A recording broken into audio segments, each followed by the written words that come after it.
The glass door of Murphy's diner exploded open. A woman burst inside, soaking wet, barefoot, gasping for air. In her arms, a small boy pressed against her chest, both shaking violently. "My son hasn't eaten in 2 days," her voice cracked. "He found us before, in Cleveland. He always finds us." Outside, headlights appeared. A car door slammed. At booth 7, Thomas Barrett stared at the 2 silver spoons in front of him. One for him, one for his dead wife. Would you have pulled out the chair? But before we see what happens next, don't forget to subscribe and turn on notifications so you never miss a story like this. And drop a comment below. Where are you listening from right now? All right, let me tell you how Thomas Barrett ended up here. 6 months earlier, life in Cedar Falls, Ohio, looked completely different for Thomas Barrett.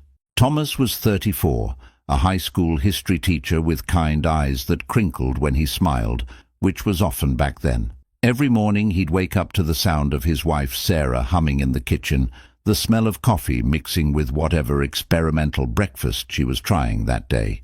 Emma would waddle in wearing mismatched pajamas, dragging her stuffed rabbit, and the 3 of them would squeeze into their tiny breakfast nook like it was the greatest place on earth, because it was. Sarah Barrett was the kind of woman who made everyone around her feel like they mattered. She worked as a pediatric nurse at Cedar Falls General, the kind who remembered every child's name, who stayed late without pay to read stories to the scared ones, who cried in the parking lot after losing a patient, but showed up the next day with an even bigger smile. Thomas had fallen in love with her in college, when she'd stopped to help an elderly man pick up groceries he'd dropped. That was Sarah, always seeing the people everyone else walked past. Their routine was sacred.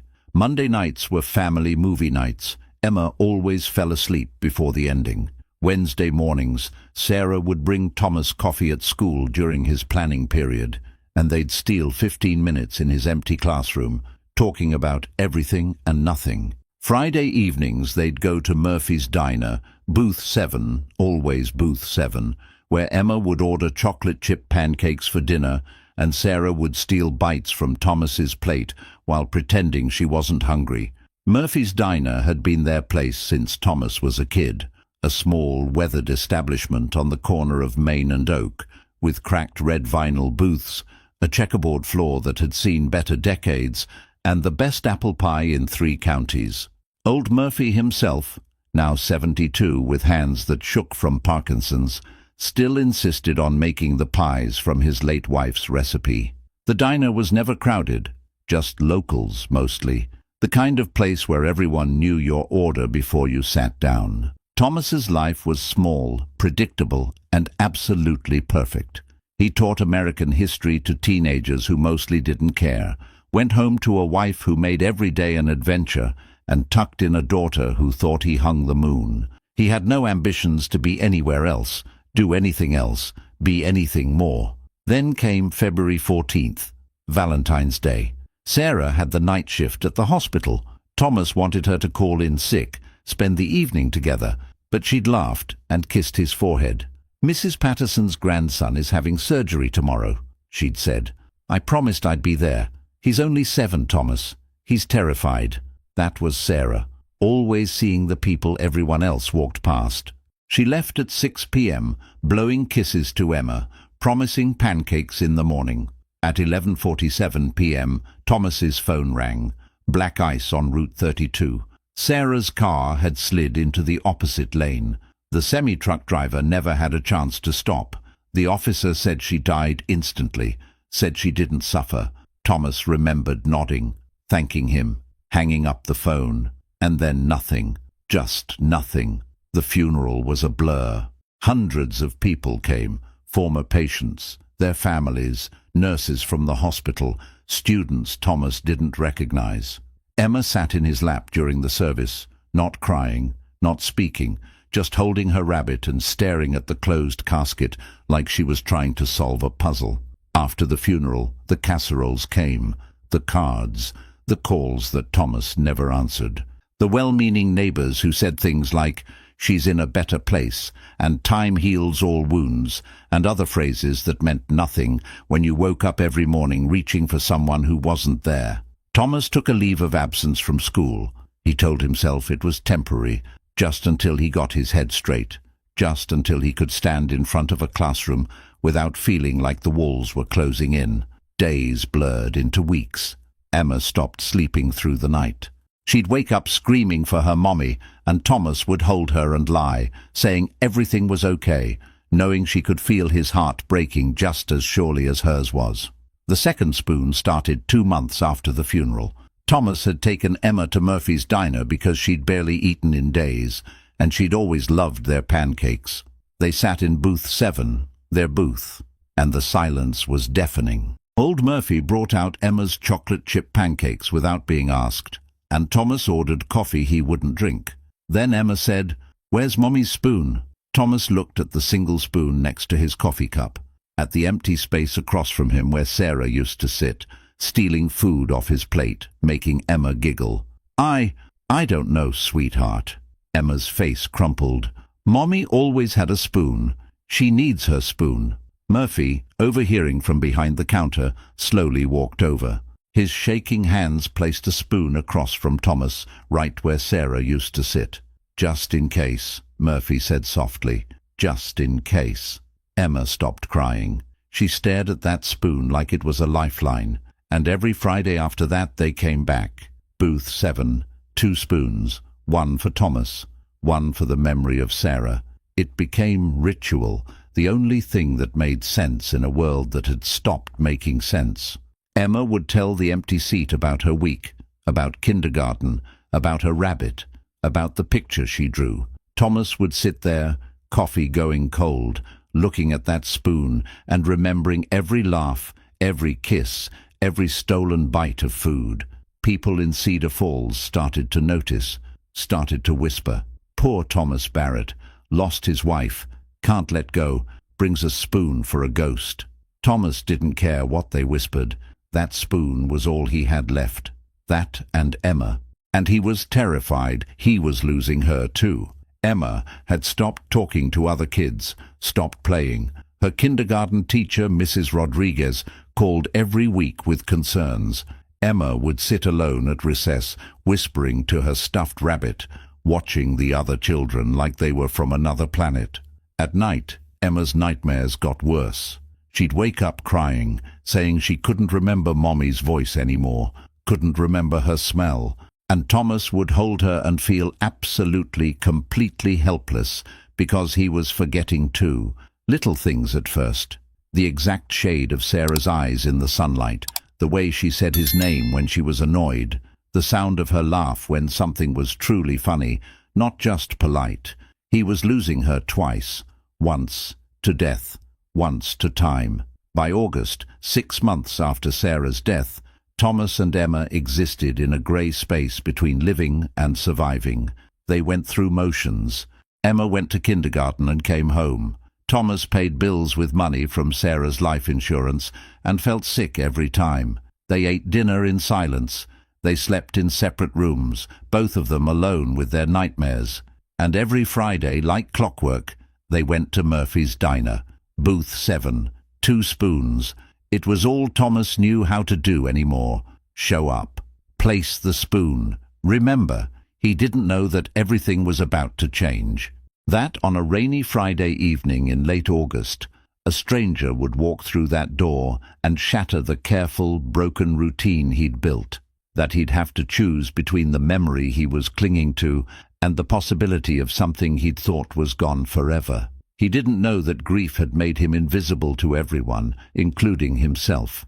But someone was about to see him anyway. August 23rd. The evening started like every other Friday. Thomas picked Emma up from his mother's house at 5 p.m. His mother, Patricia, had been watching Emma more and more.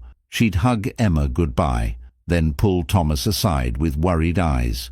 "Tommy, you can't keep doing this," she'd whispered that day. "The spoon thing. It's not healthy, for you or for Emma. Mom, please. She needs her father present, not a ghost mourning another ghost." Thomas had left without responding, because what could he say? That she was right? That he was failing his daughter? That every morning he woke up and had to remember all over again that Sarah was gone, and it felt like dying every single time. The drive to Murphy's Diner took 7 minutes. Emma sat in her booster seat, clutching her rabbit, staring out the window at nothing. "Emma, sweetheart, did you have fun at Grandma's today?" "Mm-hmm." "What did you do?" Silence. Emma? Coloured. That was it. That was all he got anymore. Single words. Grunts. The bright, chatty little girl who used to narrate every thought in her head had vanished along with her mother. Murphy's Diner appeared through the late summer haze, its flickering neon sign reading "Mu Fils d'R" because some letters had given up. Thomas parked in his usual spot, and they walked to the door, hand in hand, Emma's small fingers barely squeezing back. Inside, the diner was nearly empty. Just old Murphy behind the counter, polishing glasses with shaking hands, and a trucker named Dave in the corner booth working on his 3rd cup of coffee. "Booth 7? Murphy called out, already knowing. "Yeah." "Thanks, Murphy." They slid into the worn vinyl seats. Thomas pulled the spoon from his pocket. He'd started bringing one from home, the one Sarah always used, and placed it carefully across from him. Emma watched him do it, her expression unreadable. Murphy brought water and a kid's menu Emma wouldn't look at. "The usual?" "Yeah, chocolate chip pancakes for Emma, and I'll just have coffee." "Tommy, you need to eat—" "Just coffee, Murphy. Please." The old man sighed, but shuffled away without arguing. He'd learned months ago that arguing with grief was like arguing with the ocean. Thomas stared at Sarah's spoon, at the empty seat, at the ghost he couldn't let go of. Emma pulled out crayons and started drawing on her paper placemat. Thomas glanced at it. A house with a family, a tall figure, a small figure, and a 3rd figure floating above the house like an angel. Emma had drawn the same picture at least 50 times. "That's beautiful, sweetheart." Emma didn't respond. Outside, the sky was darkening faster than it should. Storm clouds rolling in from the west, the kind that meant serious rain. Thomas watched them gather, thinking absently that they should probably eat quickly and get home before it hit. That's when he noticed her. Through the window, illuminated by the dying light and the diner's neon, a woman stood on the sidewalk, just standing there. She was young, maybe late 20s, with wet hair plastered to her face, even though it wasn't raining yet. She wore jeans that were soaked at the hems, and a thin jacket that wasn't enough for August in Ohio, let alone a storm. And pressed against her chest, mostly hidden in the jacket, was a small child. She wasn't looking at the diner. She was looking down the street, her head swiveling left and right like she was watching for something, or someone. Thomas frowned. Something about her posture, tense, coiled, afraid, made his teacher instincts kick in. The instincts he'd honed over years of spotting troubled kids in his classroom. She was running from something. Murphy brought Emma's pancakes and Thomas's coffee. "Storm's coming," he muttered. "Gonna be a big one." As if on cue, the first drops of rain started. Within seconds, it became a downpour. The kind of rain that turns the world into a watercolor painting, blurring everything. The woman outside was soaked in seconds, but she still didn't move, just stood there, holding that child, water streaming down her face. Thomas watched her, something uncomfortable twisting in his chest. It wasn't his business. She was probably waiting for a ride.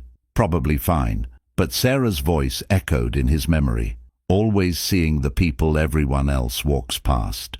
Emma was eating her pancakes mechanically, one tiny bite at a time. Thomas looked at her, then back at the woman outside, then at the spoon sitting across from him.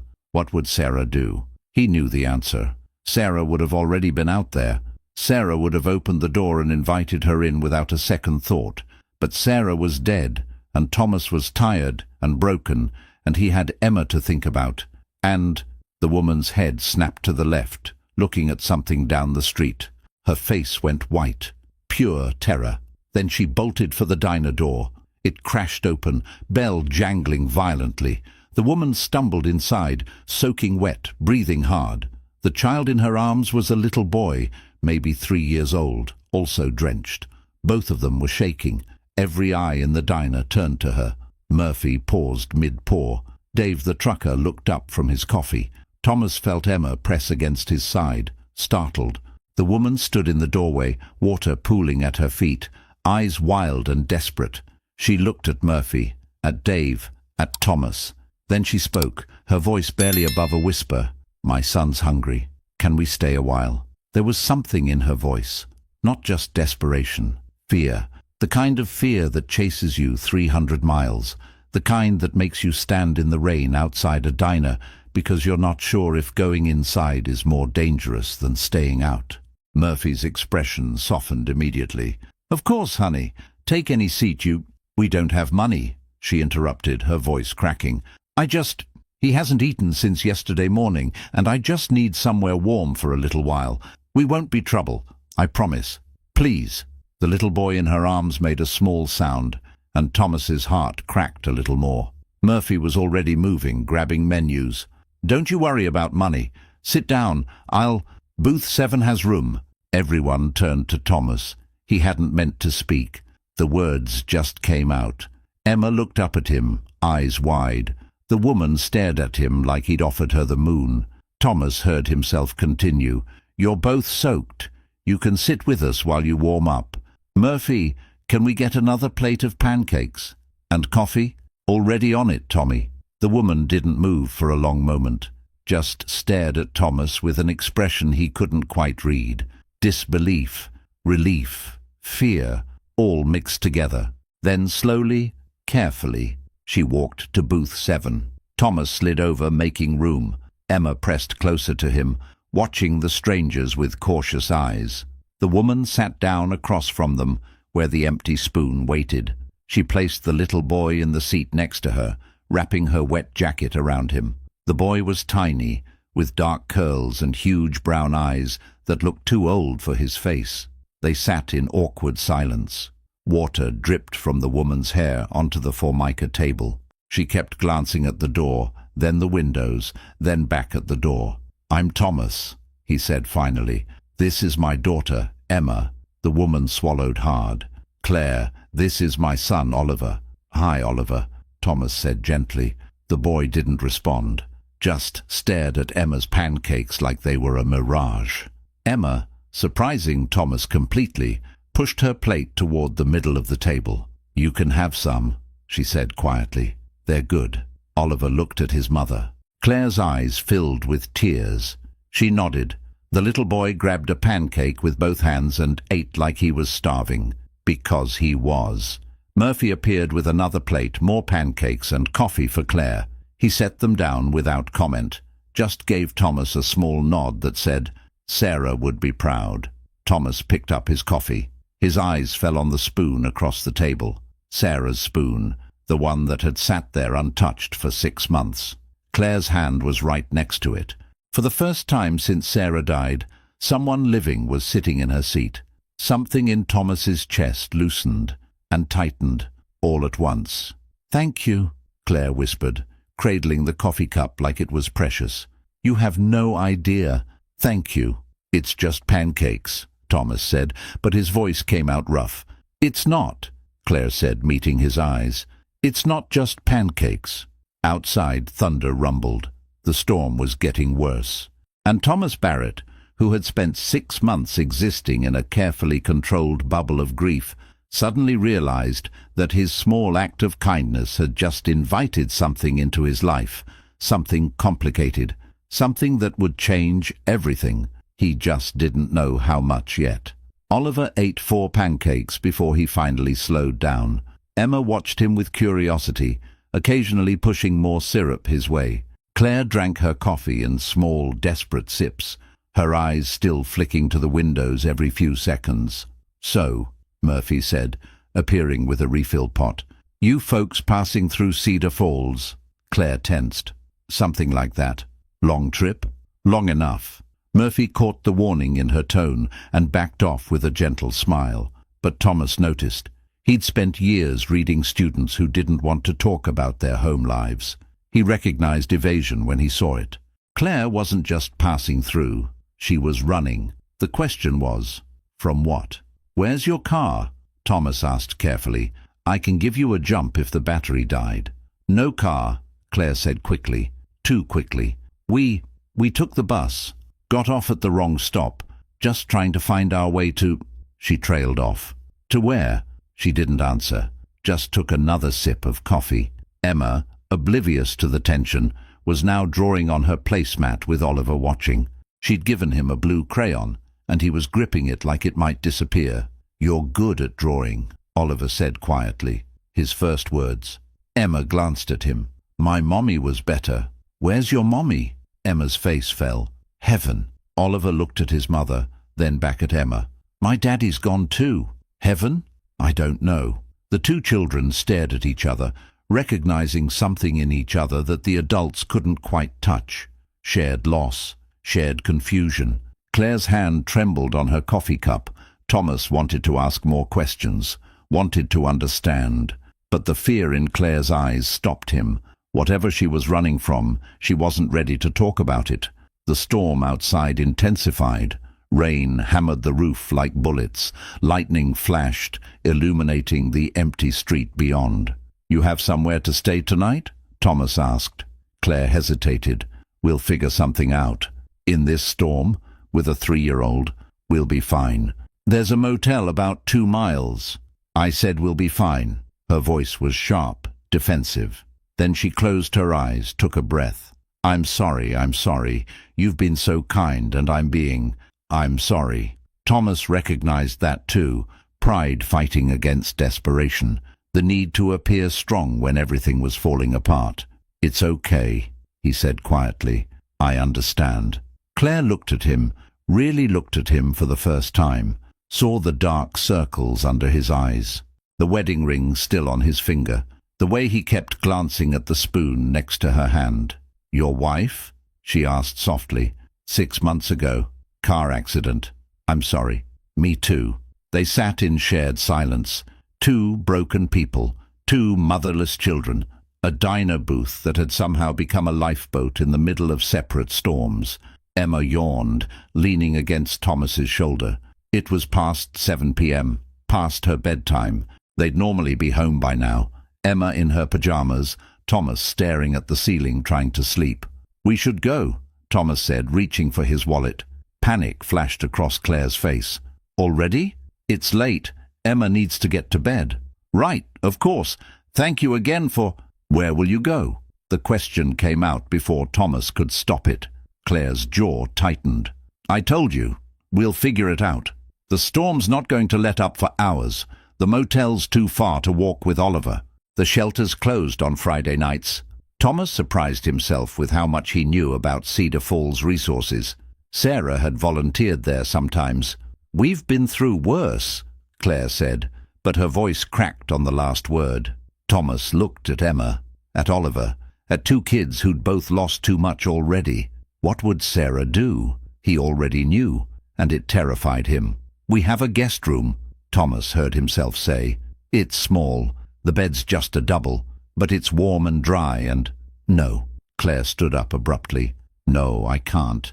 Thank you, but no." "Claire, you don't know us. You don't know anything about us. It's not safe." "Not safe for who? Me or you?" She froze. Thomas stood too, keeping his voice gentle. "I'm a high school teacher.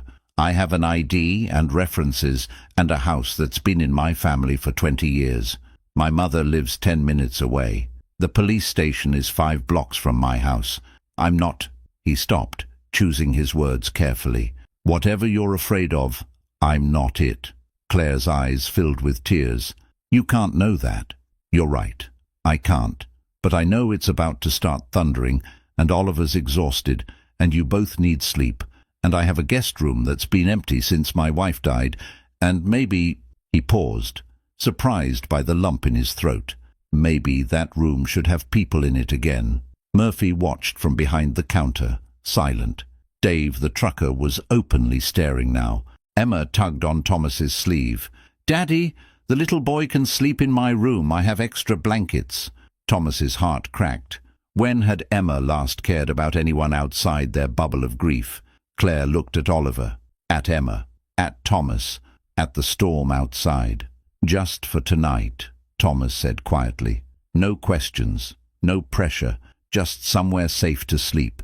Then tomorrow, if you want, I can drive you wherever you need to go. Why are you doing this?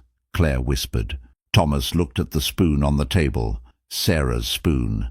Because someone I loved taught me that we're supposed to see the people everyone else walks past. More tears spilled down Claire's cheeks. She looked at the door, at the windows, at Thomas, weighing risks, calculating dangers, trying to decide which fear was worse, the one outside or the one that came with accepting help from a stranger. Finally, she nodded. Just barely. Just for tonight, she whispered. Just for tonight, Thomas agreed. He had no idea he was lying. That tonight would become tomorrow, would become next week, would become everything. He had no idea that bringing Claire and Oliver into his home would set off a chain of events that would endanger all of them. He just knew that for the first time in 6 months he'd done something Sarah would have done, and it felt like breathing after drowning. Murphy caught Thomas's eye and mouthed, "Be careful." Thomas nodded. He would be. He'd lock all the doors, keep his phone nearby, sleep with one ear open. What he didn't consider was that the danger wasn't coming from Claire. It was coming for her, and in 3 days it would find her. The drive to Thomas's house took 10 minutes in the storm. Claire sat in the passenger seat of his old Honda, Oliver asleep in Emma's booster seat, Emma dozing against the window. Nobody spoke. Just the sound of windshield wipers fighting a losing battle and thunder rumbling in the distance. Thomas lived on Maple Street, a quiet neighborhood with old oak trees and houses that had seen generations grow up. His house was a 2-story colonial, white with blue shutters, a porch swing Sarah had insisted on, and a lawn that was starting to look neglected. Inside, the house was clean but empty feeling, the kind of clean that comes from not really living, just existing. Dishes done, but no food cooking. Floors vacuumed, but no toys scattered.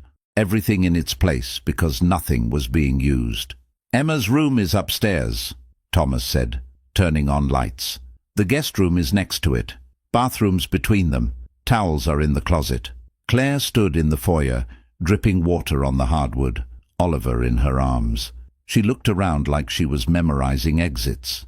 Emma, more awake now, tugged on Oliver's wet sleeve. "Come see my room. I've stuffed animals." Oliver looked at his mother. Claire hesitated, then nodded. Emma led Oliver up the stairs, chattering quietly about her rabbit collection. Thomas and Claire stood in the entryway, suddenly alone, the weight of what he'd just done settling on Thomas's shoulders. He'd invited strangers into his home, into the space where Sarah's memory lived in every corner, where Emma slept, where they were supposed to be safe. "I should show you the guest room," Thomas said. Claire followed him upstairs. The guest room was small but comfortable. A double bed with a faded quilt, a dresser with a dusty lamp, a window overlooking the backyard. Thomas realized he hadn't been in this room since Sarah's parents visited last Christmas. "I'll find you some dry clothes," Thomas said. "Sarah's things are still, they'll fit. Probably. You don't have to. It's fine." He went to his bedroom, their bedroom, and opened the closet. Sarah's side was exactly as she'd left it. He'd been meaning to pack it up for months. Couldn't bring himself to do it. He grabbed sweatpants and a t-shirt, trying not to smell the fabric, trying not to remember. Back in the guest room, he handed them to Claire. "Bathroom's through there. Take your time." Claire took the clothes, her fingers brushing his. "Thank you for all of this. I can't." She stopped, overwhelmed. "It's okay." "It's not. You don't know what you're—" She cut herself off, shaking her head. "Just thank you." She disappeared into the bathroom. Thomas stood in the hallway wondering what he'd just done, wondering what Claire had been about to say. "You don't know what you're getting into," maybe. Or, "You don't know what I've brought to your door." In Emma's room, both kids were on her bed. Emma was showing Oliver her stuffed animals, naming each one. Oliver was listening with wide eyes, occasionally touching the soft fur like he'd never seen a toy before. "Emma," Thomas said gently, "it's late. Let's get you ready for bed." "Can Oliver sleep in here?" Please? He can have my extra pillow. Thomas looked at the two children, already bonding over shared loss and stuffed rabbits. Something in his chest ached. That's up to Oliver's mom. Claire emerged from the bathroom in Sarah's clothes, towel drying her hair. She looked younger now, less afraid. The warm clothes and dry environment had softened her edges. She was pretty, Thomas realized with a start. Mid-20s maybe. Dark hair, green eyes, a face that probably smiled easily when she wasn't terrified. Oliver can stay with me, Claire said quickly. Mommy, I want to stay with Emma, Oliver said, the first full sentence he'd spoken all night. She has a nightlight. And stories. Claire's face crumpled. Oliver, sweetheart, it's okay, Emma said seriously. My daddy reads good stories. He can read to both of us. Thomas found himself nodding. It's fine, really. You look exhausted. Get some sleep. I'll handle bedtime. Claire looked between her son and Thomas, clearly torn. Finally, exhaustion won. Okay, just tonight. Just tonight, Thomas echoed. 30 minutes later, both kids were in Emma's bed, clean and dry in borrowed pajamas, Emma's stuffed rabbit between them. Thomas sat on the edge of the bed with a book, Where the Wild Things Are, and read in the lamplight while Claire listened from the doorway. Oliver fell asleep before the wild rumpus started. Emma lasted until Max sailed back home. Thomas watched them sleep for a moment, these two broken children who'd found each other, and felt something he hadn't felt in 6 months. Purpose. He turned off the lamp and found Claire still in the doorway, tears streaming down her face. Sorry, she whispered. I'm sorry. It's just, he hasn't slept like that in so long. He's always scared, always listening for... She stopped. Thank you. They went downstairs. Thomas made tea because it was what Sarah used to do when people were upset. They sat at the kitchen table, mugs between them, the storm still raging outside. You don't have to tell me anything, Thomas said, but if you want to talk, I'm good at listening. Claire wrapped her hands around her mug. For a long time she didn't speak. Then, his father, Oliver's father, that's who I'm running from. Thomas waited. His name is Marcus. We were together for 5 years. He was... God, he was so good at first. Charming, attentive, made me feel like I was the only person in the world. She laughed bitterly. Classic, right? Then I got pregnant with Oliver, and things changed. Little things at first. Comments about what I wore, who I talked to, where I went. Then the first time he grabbed my arm too hard. Then the first time he pushed me. Then the first time he... She stopped, swallowing hard. I left him when Oliver was 6 months old. Got a restraining order. Moved 3 times. But he always found us. Always. He has connections, friends in the police, a good lawyer. Every time I ran, he'd find us within a month.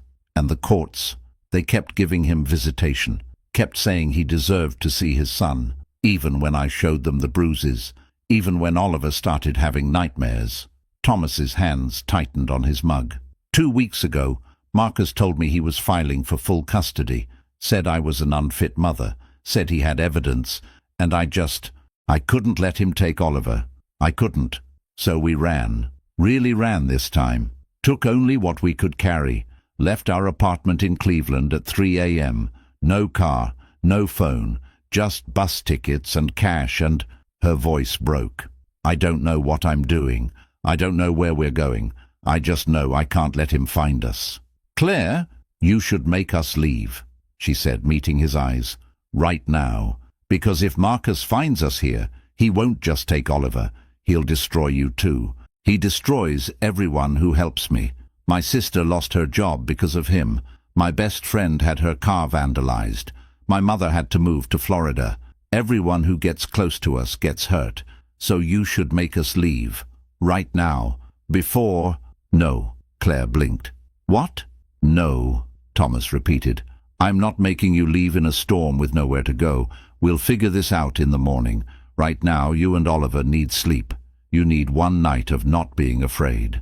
You don't understand. You're right, I don't. But I understand that you're a mother protecting her child.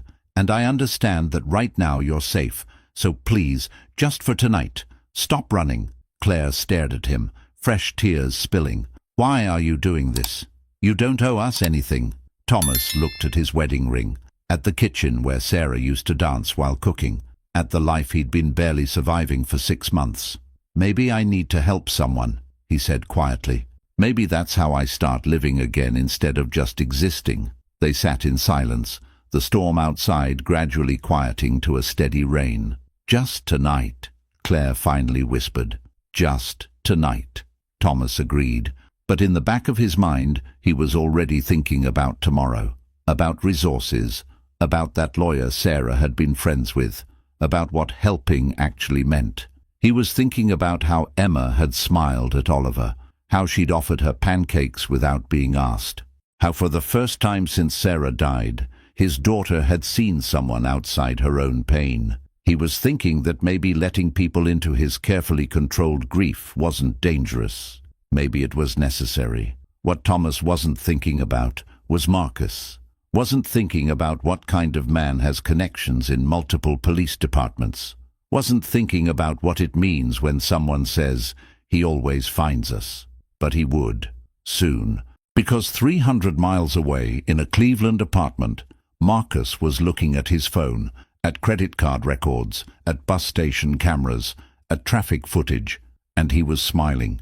Because he'd found her again. He always did. Saturday morning arrived with bright sunshine. The storm washed away like it had never existed. Thomas woke to the sound of children laughing, an impossible sound in a house that had known only silence for 6 months. He found Emma and Oliver in the living room, building a fort out of couch cushions. Claire was in the kitchen making pancakes with the mix she'd found in the pantry, looking guilty. "I'm sorry," she said immediately. "I should have asked. I just thought maybe I could make breakfast as a thank you, and—" "It's fine," Thomas said, surprised by how much he meant it. "It's more than fine." They ate breakfast together, the 4 of them crowded around the kitchen table. Oliver told a knock-knock joke he probably didn't understand, and Emma giggled. Claire smiled, really smiled, and Thomas realized he couldn't remember the last time this house had held this much light.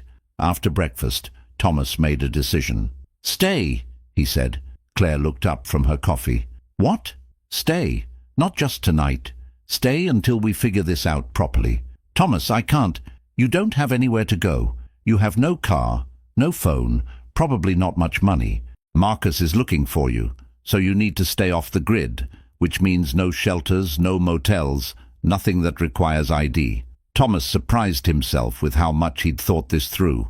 "Stay here. Take a few days. We'll figure out a real plan. I have a friend, Sarah had a friend, who's a family lawyer.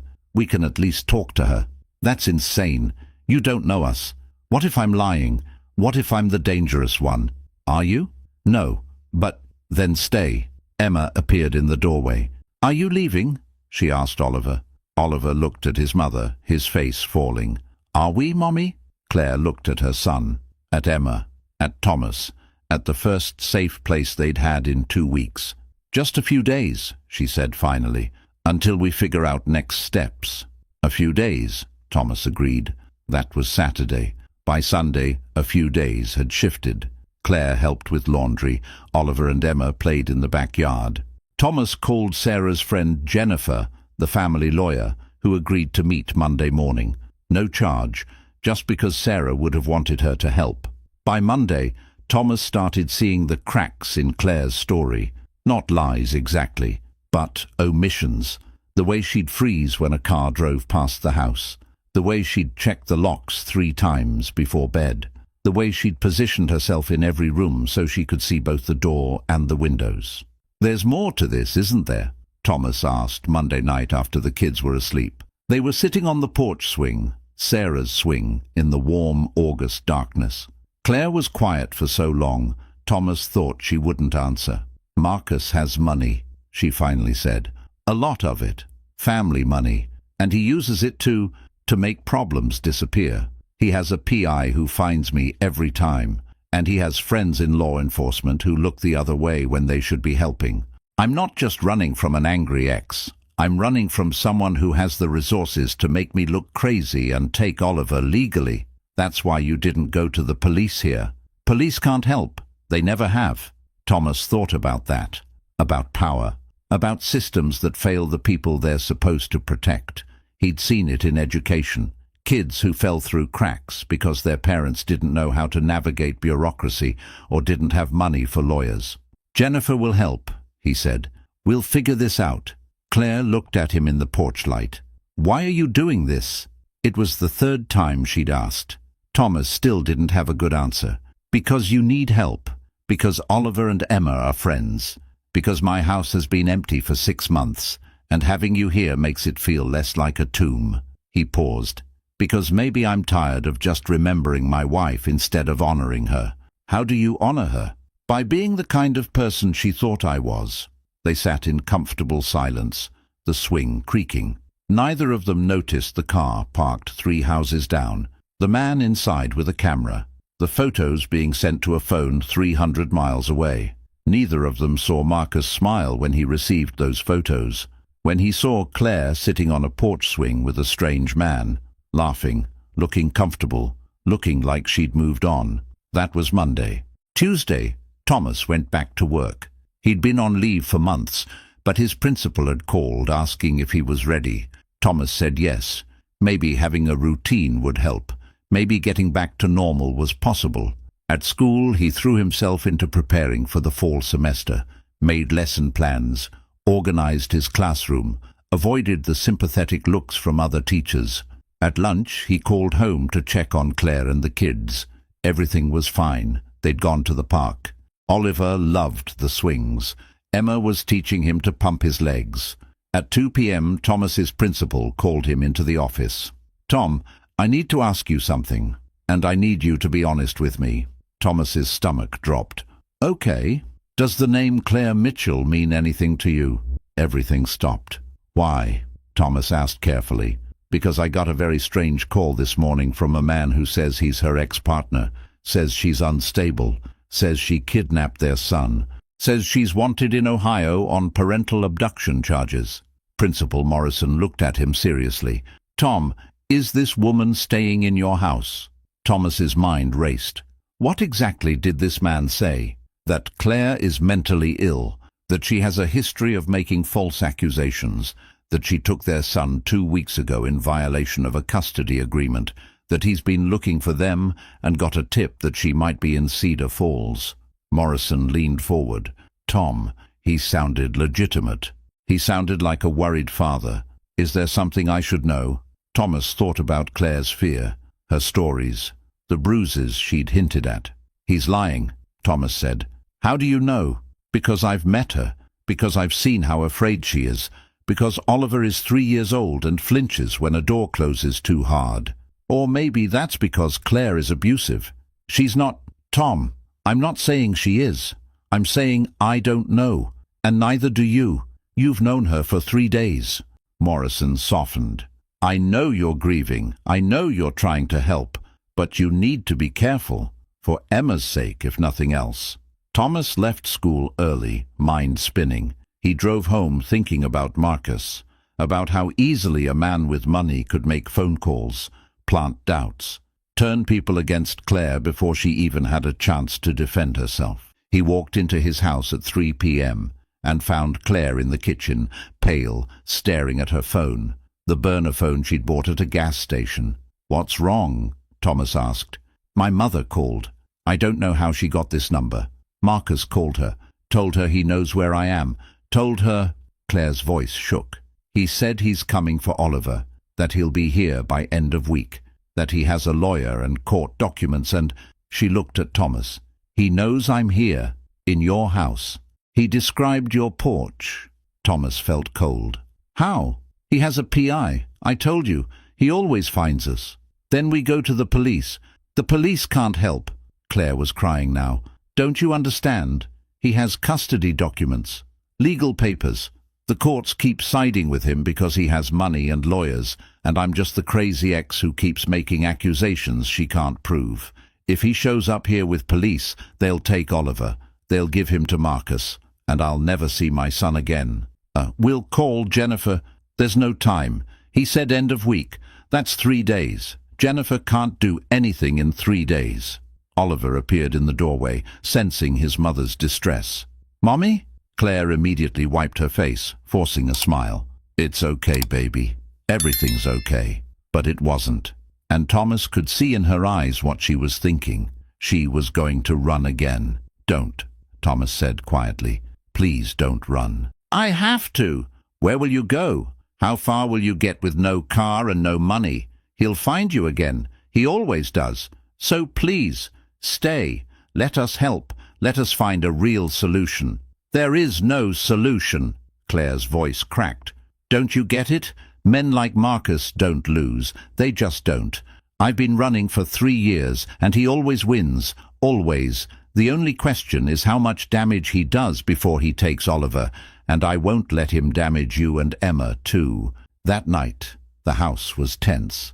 Emma sensed something was wrong and clung to Thomas. Oliver wouldn't leave Claire's side. They ate dinner in silence. At bedtime, Thomas read to the kids while Claire packed their few belongings in the guest room. He could hear her moving around, preparing to run. Again, after the kids fell asleep, Thomas found her sitting on the guest bed, crying quietly, a backpack at her feet. "Stay," he said again. "I can't." "Then let me come with you." Claire looked up, shocked. "What?" Thomas was shocked too. He hadn't meant to say that, but now that he had, he realized he meant it. "Let me help.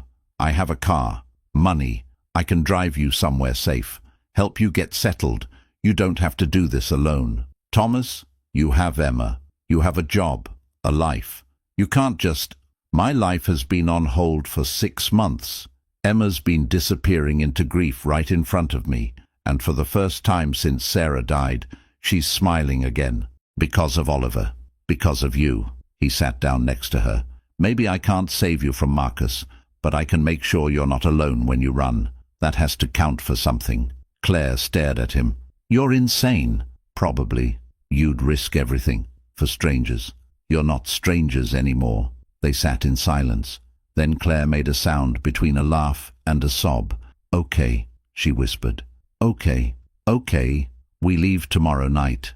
After dark. I know a place in Pennsylvania. A women's shelter that doesn't ask questions. We can go there." Thomas nodded, his heart pounding. What was he doing? He was a high school teacher from Ohio. He didn't run from the law. He didn't help people flee across state lines. But he thought about Sarah, about what she would do. She'd help, without question, without hesitation. So he would too. They made plans. Thomas would tell his mother he was taking Emma on a spontaneous trip. He'd withdraw cash. They'd leave Wednesday night, drive through the night, arrive in Pennsylvania by Thursday morning. It wasn't a great plan, but it was a plan. Wednesday morning, Thomas went to work, taught his classes, withdrew money from the ATM, called his mother and lied about a trip. He came home at 3 p.m. to find 2 police cars in his driveway. His blood ran cold. He ran into the house and found Claire in handcuffs, crying. A female officer stood with Emma and Oliver in the living room. A male officer was searching the kitchen. "What's going on?" Thomas demanded. "Are you Thomas Barrett?" the male officer asked. "Yes." "What's happening?" "We have a warrant for Claire Mitchell's arrest. Parental abduction, violation of custody agreement. We're taking her into custody and releasing the minor child to his legal guardian. She didn't kidnap anyone." "Sir, please step aside." Claire's eyes met Thomas's, full of terror and resignation. "I'm sorry," she whispered. "I'm so sorry." They took her, right out of his house. Oliver was screaming for his mommy. Emma was crying, and Thomas was frozen, helpless, watching everything fall apart. A social worker arrived, explained that Oliver would be placed in temporary foster care until his father arrived from Cleveland, that it was standard procedure, that it was for the best. "His father is dangerous," Thomas said desperately. "That's not what the court documents say, sir." They took Oliver too, crying, reaching for Emma, calling for his mother. Emma collapsed in Thomas's arms, sobbing, and Thomas stood in his empty house, empty again, just like before, and felt something inside him break all over again. But this time, it didn't break into grief. It broke into rage, because this was wrong.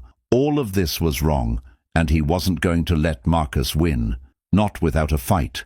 Thomas Barrett had never broken the law in his life. He'd never even had a speeding ticket.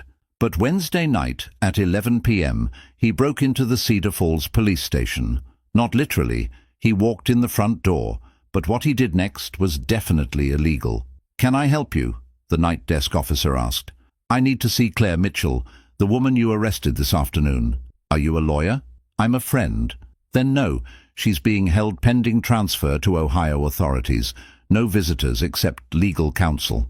Thomas expected that, which is why he'd spent the last 3 hours calling every person Sarah had ever helped, every parent of every sick child she'd comforted, every nurse she'd worked with, every person who owed her a debt of kindness. One of them was Margaret Chen, a social worker who happened to be married to a public defender. Margaret's husband, David, arrived at the station at 11:30 p.m., looking annoyed but determined. "I'm here to see my client, Claire Mitchell," David announced.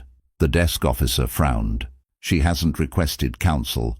"She has now. I was just informed of her situation. I'm representing her pro bono." They couldn't say no. David went back to see Claire. Thomas waited, leg bouncing, praying this would work. 30 minutes later, David emerged. "She's agreed to let me represent her, and she told me everything." David looked at Thomas seriously. "This is worse than you know." "How bad?" "Marcus Jennings isn't just abusive. He's connected. His father is a former Ohio state senator. His uncle is a federal judge, and he's used those connections to manipulate every court proceeding. The custody agreement Claire supposedly violated, it was signed under duress. The evidence of her being unstable, fabricated by a psychologist, Marcus paid off. This whole thing is a house of cards, but it's a house of cards built by someone who knows how to game the system. Can you fight it?" "Not in time. He'll have her extradited by tomorrow afternoon. And once she's back in Ohio, in his jurisdiction with his judges and his lawyers, she's done." Thomas felt his hope crumbling. "So what do we do?" David smiled. Not a happy smile, a dangerous one. "We don't fight in Ohio. We fight here." Over the next 8 hours, David Chen did something brilliant, something risky, something that could get him disbarred if it went wrong. He filed an emergency motion in Cedar Falls Court, local jurisdiction, claiming that Claire was a victim of domestic violence and that the Ohio custody agreement was obtained fraudulently. He requested an emergency hearing, citing immediate danger to a minor child. Most judges would have laughed it out of court, but Cedar Falls had a judge who'd been presiding for 30 years and had seen everything. Judge Patricia Reeves, known for not suffering fools, known for protecting kids above all else. She agreed to hear the case. Thursday morning, 9 a.m., 6 hours away. Thomas spent those 6 hours doing something he never thought he'd do. He gathered evidence. He called Claire's mother in Florida, who told him about the times Marcus had showed up drunk, threatening. He tracked down Claire's old neighbor in Cleveland, who'd heard the fights through the walls, who'd seen Claire with bruises. He found hospital records. Claire had been treated for a broken wrist 2 years ago. The report said she fell, but the x-rays showed the kind of break consistent with someone grabbing and twisting. By 8 a.m. Thursday, David had a file 3 inches thick. Marcus arrived at 8:30 a.m. Thomas saw him in the courthouse hallway and immediately understood everything.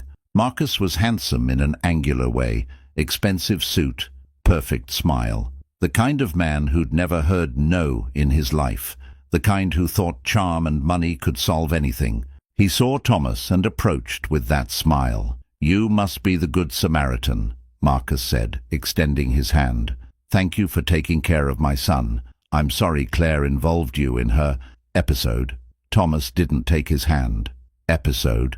She's unwell, has been for years. But I'm here now and I'll make sure Oliver gets the help he needs." Help?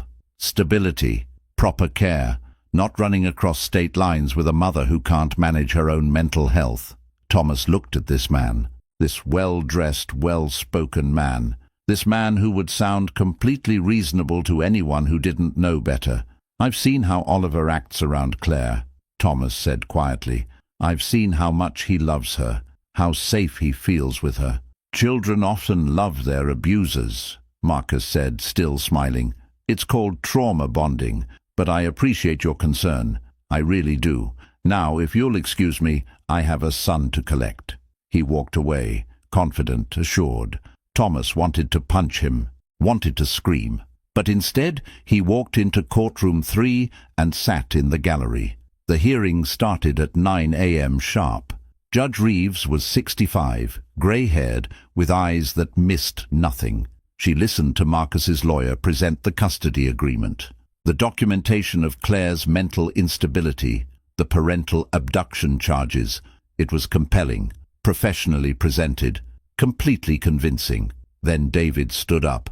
"Your Honor, I'd like to present evidence that the custody agreement in question was obtained through fraud, coercion, and manipulation of the Ohio court system."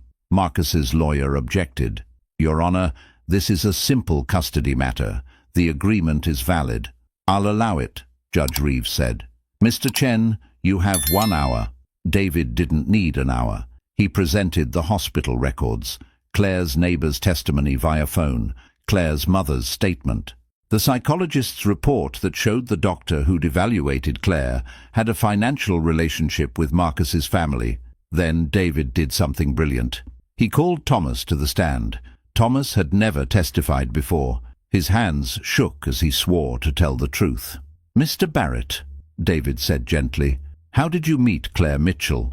Thomas told the story, the diner, the rain, the hungry child, the fear in Claire's eyes that was too real to be manipulation.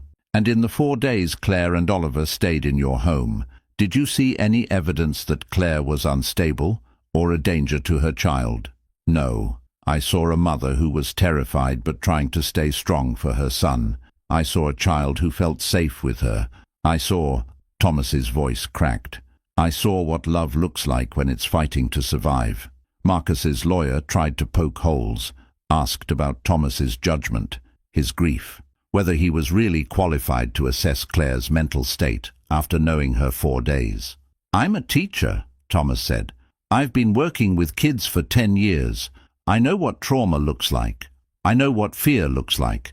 And I know the difference between a child who's afraid of their parent and a child who's afraid for their parent. Oliver was afraid for Claire because he knew what was coming." Then David called Claire. She'd been brought from holding, still in the same clothes from her arrest. She looked exhausted, terrified, but when she started talking, her voice was steady. She told everything, the years of abuse, the escalation, the times she'd left and Marcus found her. The court proceedings where his lawyers made her sound crazy, the psychologist who'd spent 30 minutes with her and written a 10-page report about her mental instability. The custody agreement she'd signed because Marcus threatened to take Oliver completely if she didn't. "I'm not unstable," Claire said, looking directly at Judge Reeves. "I'm scared. There's a difference. I'm a mother trying to protect her child from a man who hurts people and gets away with it because he has money and connections. That's not mental illness. That's survival." Marcus's lawyer tried to discredit her, but something had shifted in the courtroom. Judge Reeves was watching Marcus now, not Claire, watching how he whispered to his lawyer, how he smiled that charming smile, how he performed concern. Finally, Judge Reeves called Oliver in. The little boy was brought in by the social worker. He saw his mother and ran to her, crying. Claire held him, whispering that it was okay, everything was okay. Judge Reeves came down from her bench, highly unusual, and knelt in front of Oliver. "Hi, sweetheart. I'm Judge Reeves. Can you answer some questions for me?" Oliver nodded, clutching his mother. "Do you want to live with your mommy?" "Yes." "Are you scared of your mommy?" "No." "Do you feel safe with your mommy?" "Yes." "What about your daddy?" "Do you feel safe with your daddy?" Oliver's face changed. He pressed closer to Claire. Judge Reeves looked at Marcus, then at Oliver, then at the file in front of her. She stood up and returned to her bench. "Here's what I see," she said. "I see a custody agreement from Ohio that may or may not be valid.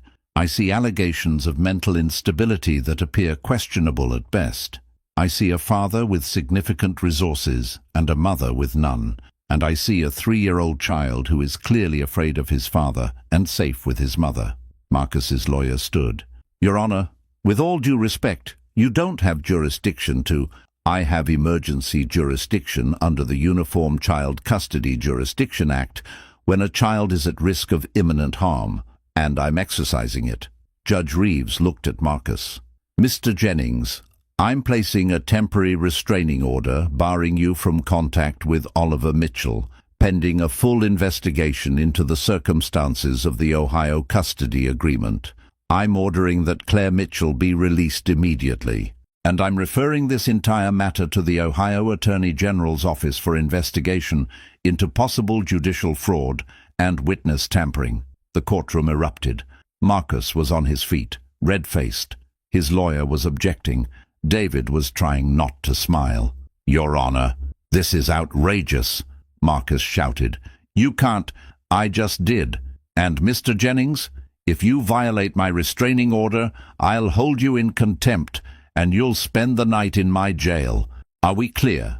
Marcus stared at her, his charming mask completely gone. What remained was rage, pure, entitled rage. This isn't over, he said quietly. You're right, Judge Reeves said. It's not, because I'm also contacting every judge who presided over your previous custody hearings, and I suspect they're going to be very interested in what I found today. Now get out of my courtroom. Marcus left, his lawyer scrambling after him. Claire collapsed in her chair, sobbing. Oliver climbed into her lap. Thomas sat in the gallery, shaking, unable to believe what had just happened. They'd won, against all odds, against money and connections and a system built to protect men like Marcus. They'd won. Outside the courthouse, Claire held Oliver and cried into his hair. David packed up his briefcase, exhausted but satisfied. Thomas stood on the steps, feeling the morning sun, feeling like he could finally breathe. Claire approached him, Oliver on her hip. You did this, she said. You saved us. David did this. You started it, in the diner, when you pulled out that chair. She was crying again. Why? Why did you help us? Thomas looked at this woman he'd known for less than a week.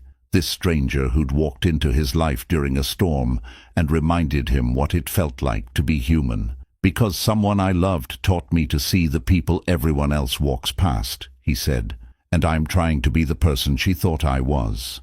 Claire hugged him, careful not to crush Oliver between them.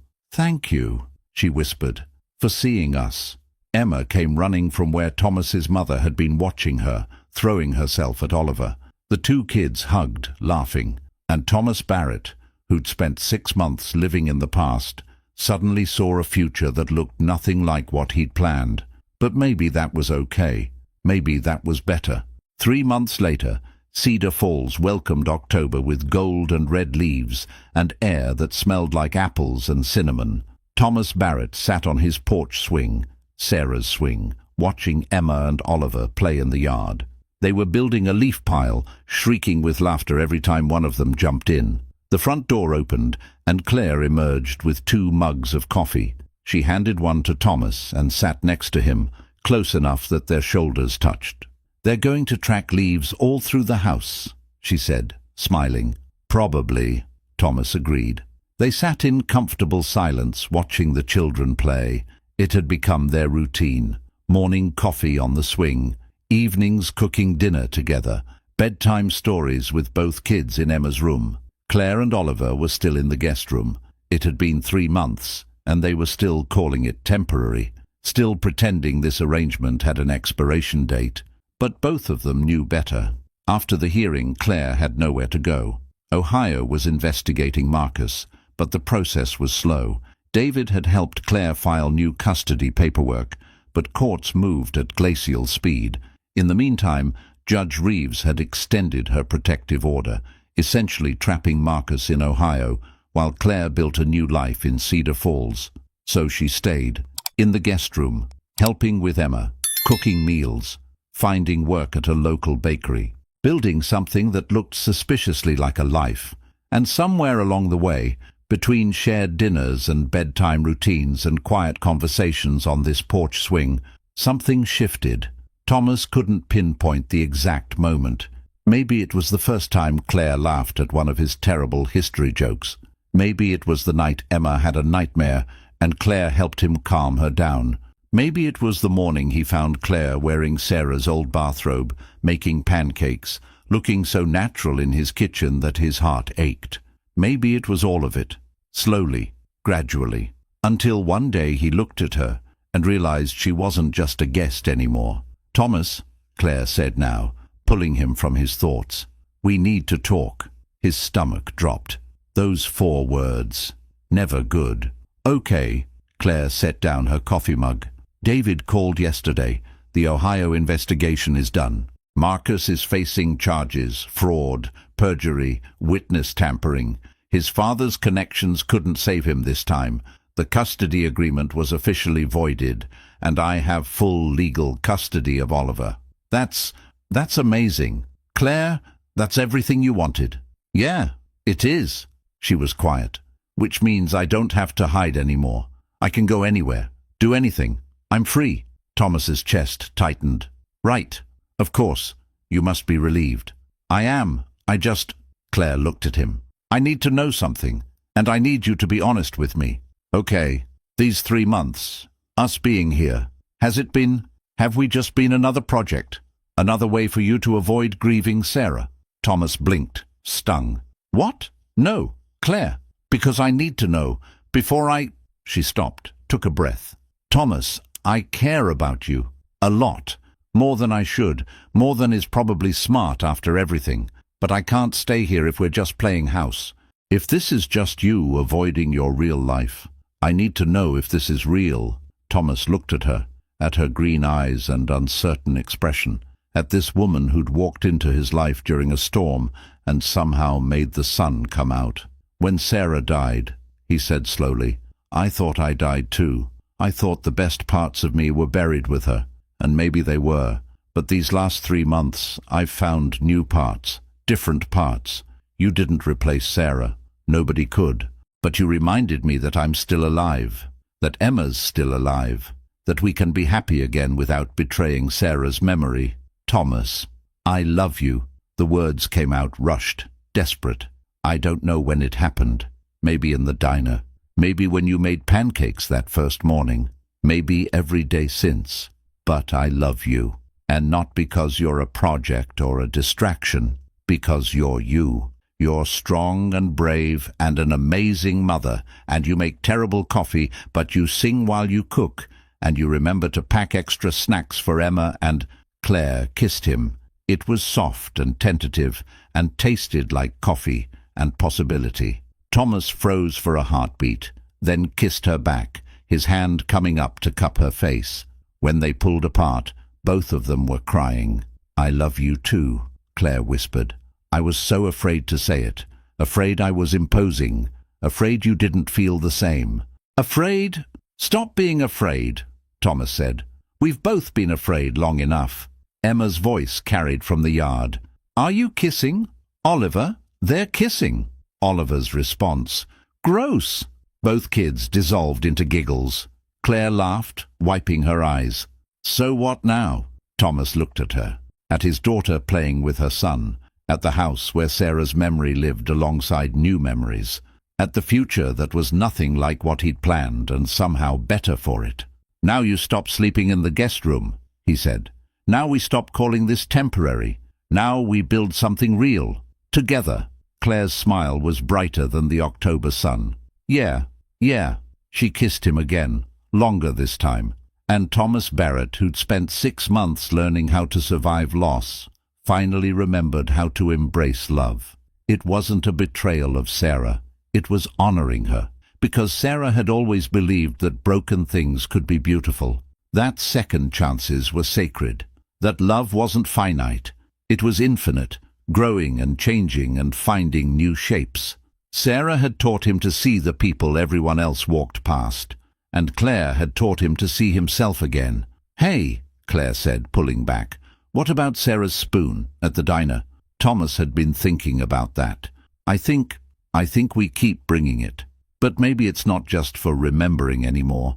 Maybe it's for celebrating. Celebrating that Sarah existed, that she made me who I am, that her love was big enough to make room for this.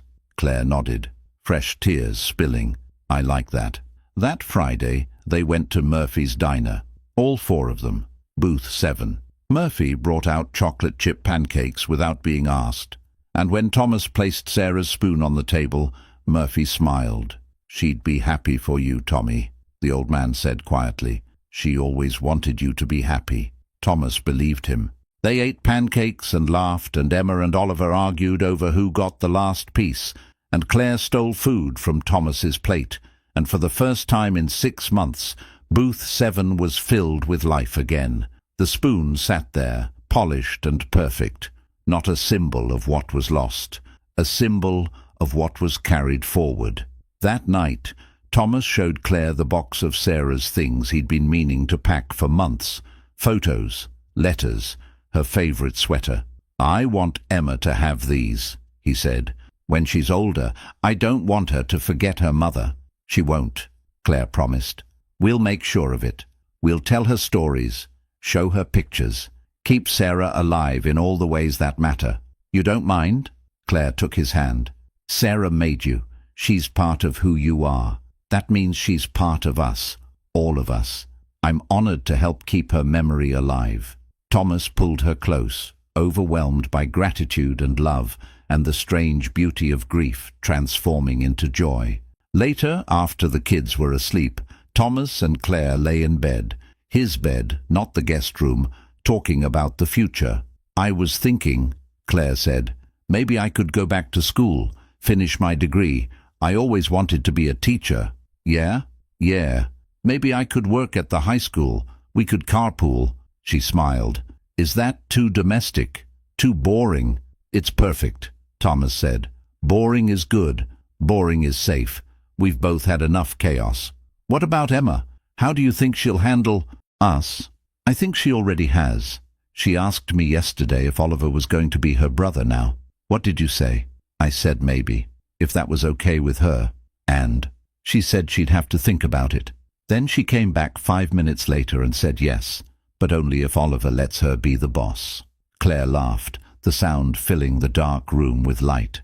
They fell asleep, tangled together, the future uncertain but no longer frightening, because broken things could be beautiful, and second chances were sacred. And love, Thomas learned, wasn't about replacing what was lost. It was about making room for what came next. 1 year after that rainy night at Murphy's diner, Thomas Barrett stood in front of his American history class, teaching about the civil rights movement with the kind of passion he'd thought he'd lost forever. He'd returned to work full-time after that summer, thrown himself back into teaching, and discovered that he was good at it again. Better even. Because he'd learned something about resilience, about fighting systems that were broken, about how one person standing up could change everything. His students loved him, especially the ones who were struggling, the ones everyone else walked past. Thomas saw them now, really saw them. At home, life was beautifully chaotic. Emma was in first grade, reading at a third grade level, bossing Oliver around with sisterly authority. Claire had enrolled in community college, studying education. Oliver called him Thomas most of the time, but occasionally slipped and said Dad, then looked embarrassed. Thomas never corrected him. They'd gotten married in June. Small ceremony in Murphy's diner, booth 7, officiated by Judge Reeves. Emma and Oliver were the entire wedding party. Murphy made the cake, apple naturally. Thomas still wore Sarah's wedding ring on a chain around his neck. Claire understood. She'd never asked him to remove it. Every Friday they still brought Sarah's spoon to the diner, and every Friday Thomas told the kids one story about Sarah, about her laugh, her kindness, her terrible cooking experiments. Sarah was part of their family, past and present woven together. Thomas had learned that grief doesn't end. It just changes, makes room, becomes something you carry instead of something that carries you. He was happy, genuinely, surprisingly happy. The kind of happiness that comes after surviving something impossible. And sometimes, on quiet evenings on the porch swing, he could swear he felt Sarah there, smiling, approving, telling him he'd done exactly what she hoped he would. He'd become the person she thought he was. Claire never thought she'd feel safe again. For 3 years she'd lived looking over her shoulder, waiting for Marcus to appear, waiting for the next time everything fell apart. But standing in her kitchen in Cedar Falls, her kitchen now, not a guest in someone else's house, making breakfast for her family, she finally exhaled. Marcus was in prison. 18 months for fraud and perjury, with more charges pending. His father's political career was over. His uncle had recused himself from the federal bench. The House of Cards had collapsed spectacularly. Claire had full custody of Oliver, with Marcus's parental rights terminated. He'd never hurt them again. She'd finished her associate's degree and was working toward her bachelor's in education. She volunteered at the women's shelter where she'd planned to hide that night a year ago. She told her story to other women running from their own monsters, told them it was possible to escape, to survive, to thrive. She'd married Thomas knowing that she'd never fully have him. Part of him would always belong to Sarah, and she was okay with that. Because Sarah was the reason Thomas knew how to love someone broken. Sarah was the reason he'd pulled out that chair. Claire visited Sarah's grave sometimes, brought flowers, told her about Emma and Oliver, thanked her for raising a man who saw people everyone else walked past. She'd made friends in Cedar Falls, real friends, her bakery co-workers, other parents at Emma's school, people who knew her story and didn't judge. For the first time since she was 21 years old, Claire had a life. Not just survival, a life. She was studying to be a teacher because she wanted to be someone like Thomas, someone who saw the struggling kids, who made them feel seen. Oliver was thriving. No more nightmares, no more flinching. Just a normal 4-year-old who loved dinosaurs and his big sister Emma and jumping in leaf piles. Sometimes Claire still woke up afraid, expecting to find Marcus standing over her bed. But then she'd remember where she was, who she was with, that she was safe. And she'd go back to sleep. Emma was 7 years old when she wrote an essay for school titled "The Day It Stopped Raining." It was about the night she met Oliver, about how her daddy had been sad for a long time, and she'd been sad too, and everything felt grey. But then a little boy who was also sad came to dinner, and suddenly there was someone who understood. She wrote about how Oliver became her brother, how Claire became her stepmom, but she still had a real mom in heaven, and that was okay. How her family got bigger in a way she didn't expect. She wrote, "My teacher says family is who loves you. So I have 2 moms, one in heaven and one at home. And I'm lucky because both of them love me very much." Her teacher cried reading it. Emma kept her mother's things in a special box in her room. Photos, Sarah's stethoscope from the hospital, a scarf that still smelled like her perfume. Claire had helped her make a memory book filled with stories about Sarah. Emma talked to her mum sometimes, at night when she couldn't sleep, told her about school and Oliver and how Daddy was smiling again. She imagined her mum was happy about that. Emma loved Claire, not the same way she loved her mum, different, but just as real. Claire braided her hair and helped with homework and made terrible coffee that made Daddy laugh. Oliver was annoying sometimes. He always wanted to play with her stuff, but mostly he was fun. She liked having a little brother, liked being the boss. Emma still remembered what it felt like when her mom died, the grey, empty feeling, the way Daddy stopped seeing her. But that was before. Now was different. Now was colourful, loud, full. She was happy, finally. Oliver didn't remember much about the bad times. He was only 4, and his brain protected him by making the scary parts fuzzy. He remembered being hungry a lot, remembered his mom being scared, remembered a man with an angry voice, but mostly he remembered the rain. Standing outside the diner, wet and cold, his mom holding him so tight he could hear her heart beating fast. Then warm, lights, a girl with crayons, a man with kind eyes who didn't yell. That was Thomas, his dad. He wasn't sure what to call him. Thomas said he could call him whatever felt right. So sometimes it was Thomas, sometimes it was Dad. Depended on the day. Oliver loved his life now. He loved his room. He had his own room. Loved his toys. He'd never had so many toys. Loved his school. Loved his big sister Emma, even when she was bossy. Loved his mom's smile, the real one, the one that meant she wasn't scared anymore. He didn't remember his old dad much, and when he tried, Thomas said that was okay. Said Oliver didn't have to remember things that hurt. Oliver wanted to be like Thomas when he grew up, a teacher, someone who helped people. But first, he was going to be a dinosaur, because 4-year-olds could be dinosaurs if they wanted. Life was good, life was safe, life was full of pancakes and bedtime stories and leaf piles. Life was everything his mom had been running toward. Murphy retired 6 months after that rainy night, sold the diner to a young couple from Columbus who promised to keep the recipes, especially the apple pie. He was 73, and his hands shook too much to make pie anymore. Time to rest, but he still came by every Friday, still sat in the corner booth with free coffee, still watched Thomas and Claire and the kids in booth 7. Some nights, when the diner was quiet, he could swear he saw a woman sitting at that table, long brown hair, kind smile, looking at her family with pride. Murphy didn't believe in ghosts, but he believed in love, and love, he'd learned, never really left.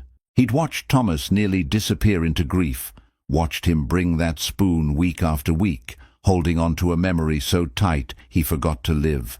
Then he'd watched Claire walk through that door, soaking wet, desperate, and he'd watched Thomas choose to see her. Murphy had spent 50 years running a diner, watching people. He'd seen lots of kindness, but that night he'd seen something rarer.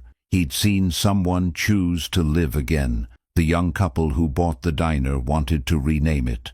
Something modern, something trendy. Murphy asked them to keep the name. Just Murphy's Diner. Simple, classic. They agreed. And booth 7 would always be available, for the family that was broken and then rebuilt.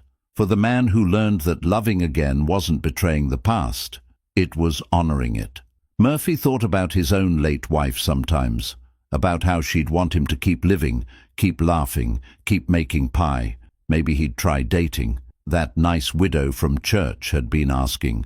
Maybe love was always worth trying for, even the second time around. Judge Reeves retired 2 years after Claire's case. 35 years on the bench was enough. But that case haunted her in the best way, made her proud of what judges could do when they actually paid attention, when they saw past money and lawyers and charming smiles to the truth underneath. She'd followed up on Marcus Jennings, made sure the investigation stuck, made sure his connections couldn't save him, made sure men like him understood that money couldn't buy everything. Her last act as judge was writing a letter to the Ohio Judicial Review Board, detailing every judge who'd mishandled Claire's previous custody hearings. 3 judges ended up sanctioned. 1 resigned. The system was still broken, but maybe slightly less broken than before. She attended Thomas and Claire's wedding, brought a nice gift, cried during the vows. In retirement, she volunteered with domestic violence organizations, trained new judges on recognizing manipulation and coercion in custody cases. She gave speeches titled, "How I Almost Got It Wrong," about how close she'd come to just accepting Marcus's paperwork, about how one teacher's testimony changed her mind. "Listen to the kids," she told new judges. "Listen to the people who've actually spent time with the family. Listen to your gut, and never, ever assume that money equals truth." She received awards, recognition, but her proudest moment was running into Claire at the grocery store, seeing her happy and healthy and free. "Thank you," Claire had said, "for listening. Thank you for speaking," Judge Reeves replied. That's what justice looked like, she thought. Not perfect, not easy, but real. David Chen took on 3 more cases like Claire's in the next year, won all 3, got a reputation as the lawyer who fought for the underdog. His practice thrived. He hired 2 more lawyers, opened a non-profit specifically for domestic violence custody cases. He named it Sarah's Project, with Thomas's permission, because Sarah had started the chain of kindness that led to all of this. David thought a lot about that night he'd gotten the call from his wife, about how close he'd come to saying no, he was too tired, call someone else.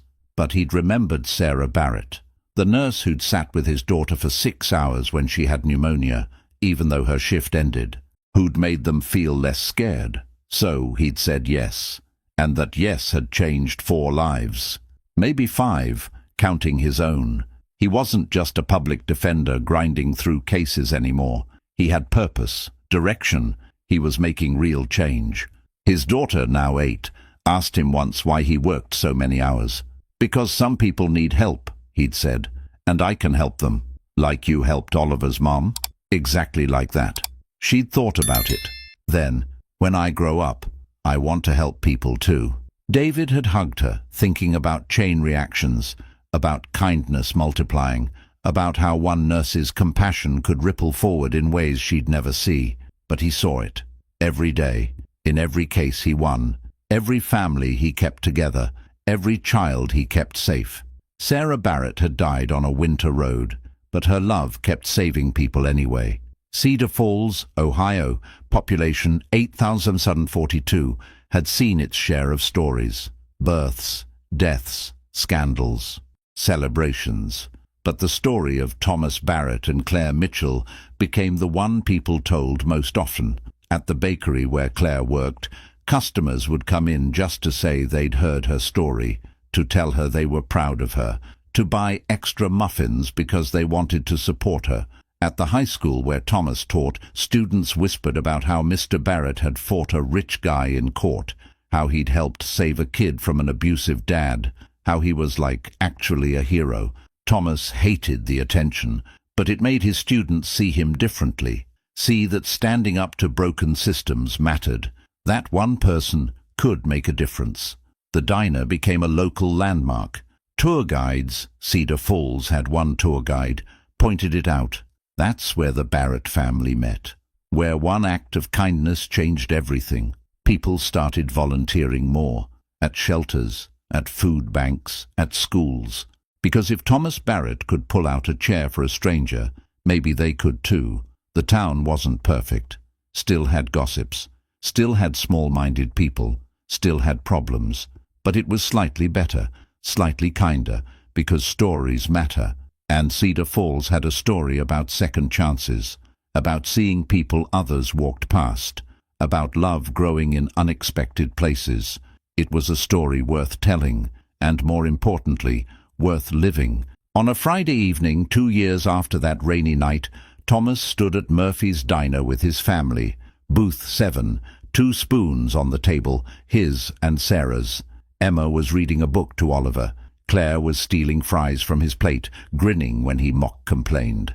Murphy was making pie in the back, his replacement helping. Thomas looked at Sarah's spoon. Polished. Perfect. Always there. Thank you, he said quietly. To Sarah. To the universe. To whatever force had brought Claire to that door. Claire squeezed his hand under the table. She understood. Emma looked up from her book. Daddy, can we get chocolate chip pancakes? Again? We had them last week. But they're the best.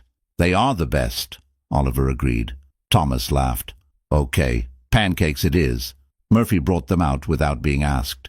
Because some things were tradition. They ate together, laughing, arguing about whether dinosaurs were cooler than unicorns. Oliver said dinosaurs. Emma said unicorns. Thomas stayed neutral. Claire voted for dragons.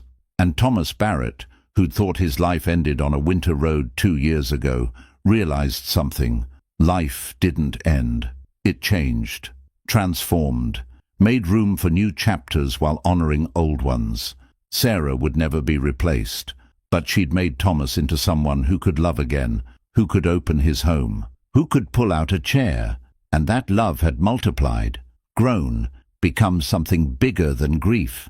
Outside, the sun set over Cedar Falls, painting the sky gold and pink. Inside Booth 7, a family that shouldn't have existed, built from broken pieces and second chances, ate pancakes and laughed. 2 spoons sat on the table, one for the past, one for the present, both honored, both loved, both necessary, because the best way to remember the dead isn't to stop living. It's to live so well they'd be proud.